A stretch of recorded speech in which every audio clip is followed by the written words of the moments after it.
Vandenberg Air Force Base. The Delta II rocket resumed launch operations in May, and by early July placed 17 Iridium Wireless Personal Communication System satellites into low Earth orbit.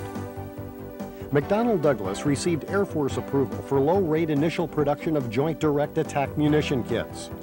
Being developed under a $70 million contract, they convert conventional bombs into precision-guided munitions. At Pax River Naval Air Station, the FA-18 ENF Super Hornet Integrated Test Team surpassed the 1,000 flight hour mark in a test program that remains on schedule and on budget. In Mesa, the 8th-place single-turbine MD-600N NOTAR system helicopter received FAA-type certification. The first of 30 1997 deliveries was made in June.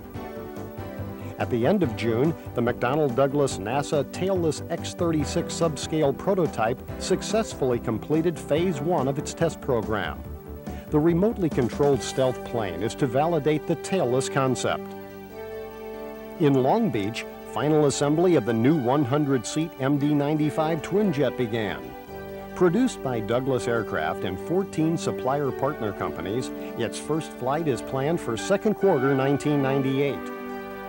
And at a July 3rd ceremony, the suggestion of Marine Corps veteran Dave Anderson of the St. Louis Security Department became a reality. He recommended a plaque be placed at the base of the corporate headquarters flagpole, honoring all McDonnell Douglas military veterans.